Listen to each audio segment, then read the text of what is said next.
William II, or William Rufus, was King of England from September 1087 until August 1100. He was known as William Rufus because of the reddish hair he reportedly had when he was a child, Rufus being the Latin for red. William would be the second Norman king to sit on the English throne, and he would take the reins 21 years after his father, William the Conqueror, had been crowned. Let's take a quick look at where he fits in our kings and queens timeline. He's here, about a third of the way through our chart, 200 years after Alfred the Great became king of the Anglo-Saxons, and 750 years before Queen Victoria was crowned. We don't know exactly when William II was born. Historians have speculated that it was anywhere between 1056 and 1065, which means that when he was crowned, he was somewhere between 22 and 31, and when he died, he was anywhere between 35 and 44 years of age. William Rufus's father would become known as William the Conqueror in later life, but at the time of his birth, he was the Duke of Normandy.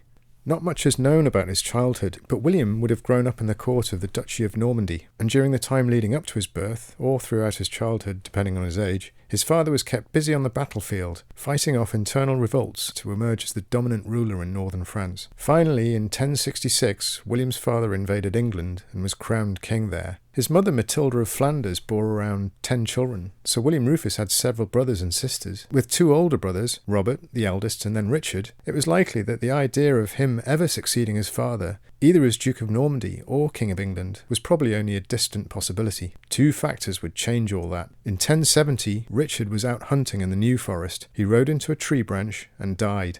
William was suddenly second in line. The second factor was his elder brother Robert's terrible relations with their father, which ultimately meant that when William the Conqueror was lying on his deathbed, having suffered a catastrophic injury in 1087, instead of leaving both Normandy and England to his eldest son, he divided his kingdom in 2. Robert would be given the Duchy of Normandy, but the crown of England would go to his second son and namesake, William Rufus. We don't know the origin of these poor relations, and can only speculate about the relationship between father and son. But in 1077, William Rufus, aged anywhere between 12 and 21 at the time, played a nasty prank on Robert, which would literally cause the Conqueror to go to war with Robert. With the help of his younger brother Henry, the future King Henry I of England, William Rufus emptied an entire chamber pot over his older brother Robert. Understandably, Robert was absolutely furious, and a brawl broke out, which was only stopped when the king intervened. To make matters worse, Robert was doubly furious when he learnt that the boys had not been punished. Robert reacted by riding off with his band of followers to Rouen in Normandy and laying siege to the castle there. The siege failed, the king ordered his son's arrest, and Robert fled into exile. Robert seems to have spent the next year going on a bit of a rampage, and causing so much mayhem, his father eventually teamed up with his rival, Philip, the King of France, to stop him.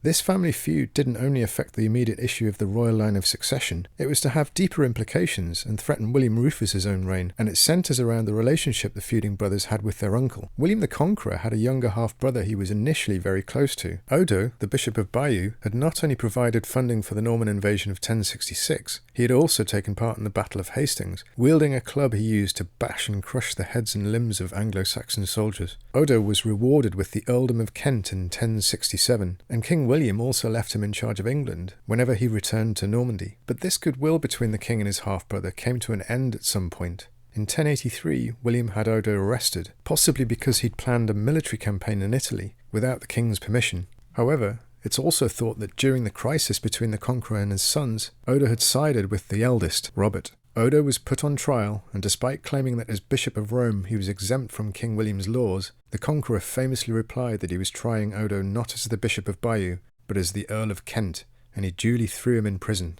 Partly because of the lasting chaos caused by this family feud, King Philip of France saw an opportunity for a land grab against his rivals in Normandy, and so, in 1087, the mighty William the Conqueror was forced to leave England once more and go into battle. The campaign went well, but at some point the king was badly injured. He was carried to Rouen, where he lay in bed for 3 weeks before dying. During those 3 weeks, it's thought the king was talked out of handing Normandy and England in their entirety to William Rufus, and talked into releasing his half-brother Odo from prison. His disgraced eldest son Robert would inherit the Duchy of Normandy. His younger son, William Rufus, was sent to England with sealed instructions for the Archbishop of Canterbury to crown him king. 17 days after his father's death, William Rufus was crowned King William II of England. One of William II's first acts as king was to carry out a series of tasks given to him by his dying father. If you've watched our previous video on William the Conqueror, you'll know that though he won the Battle of Hastings and was crowned in 1066, it took him several years to put down the various English rebellions that sprang up in opposition to his rule. In 1069, his patience snapped, and he launched a campaign to suppress revolts in the north of England.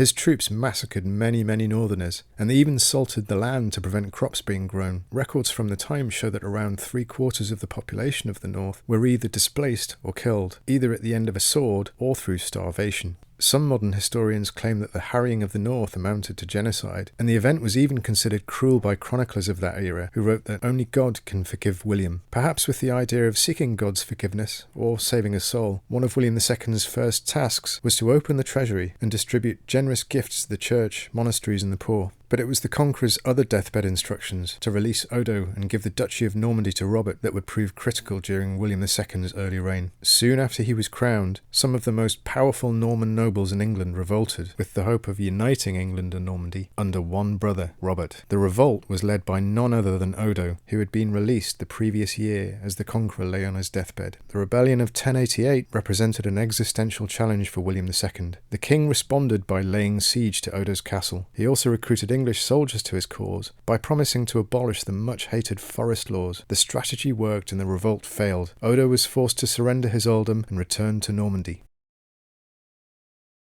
The forest laws were introduced by the invading Normans and basically designated huge tracts of English woodland as royal hunting grounds. Hundreds, possibly thousands of Anglo-Saxon peasants were simply kicked off their land when the forests were designated to discourage them from being tempted to poach the king's prey. Anyone caught hunting animals within these boundaries without permission could be fined, blinded, or even executed. As you can imagine, the forest laws were hugely unpopular, so William II's promise to change the law gained him immediate popular support. Sadly though, when the revolt was suppressed and he was asked what he wanted to do about the forest laws, he replied, "Who can be expected to keep all his promises?" The forest laws stayed, and as the next century wore on, the size of the land designated forest would only grow. By the middle of the 1100s, they covered around a third of England and included the entire county of Essex. Though the 1088 revolt failed, the rebels' plans to unite England and Normandy under one king did eventually succeed, just not in the way they'd planned. In 1091, William Rufus invaded Normandy and took the east of the duchy from his brother Robert. By 1096, Robert decided he'd had enough of Normandy and galloped off towards Jerusalem to join the First Crusade, mortgaging the rest of the duchy to William for 10,000 marks of silver. By the turn of the century, things were looking good for William II. His kingdom was secure, and he was making plans to expand beyond the borders of Normandy. A keen hunter, in August 1100, he was out hunting in the New Forest. Accounts differ, but it's thought the king was shot through the lung with an arrow fired by one of his own men, Walter Tyrrell, and he died very soon afterwards. William's younger brother Henry, who was in the hunting party, galloped to Winchester to secure the royal treasury, before having himself crowned king days later. William's body appears to have been abandoned in the forest and was effectively found by a commoner, who it's thought took it to Winchester, and where it's buried and lies to this day. There is debate over whether William's death was an accident or an assassination. Some historians see Walter Tyrrell's actions of fleeing the scene and of Henry's riding straight to the royal treasury as suspicious. Other historians point out that hunting was a dangerous sport, and accidents did of course happen. We'll never know for sure. Henry was crowned as successor because William II never married or had any children, and there's also debate here between historians as to why. Some believe William was almost certainly gay or bisexual, others that he either preferred to use concubines or that he was celibate or sterile. Again, we'll never know for sure. In the next video, we'll take a closer look at William's younger brother, Henry I, who ruled England for 35 years. Please remember to hit the subscribe button below to receive an alert when we upload our next video. You can also support us via Patreon using the link below.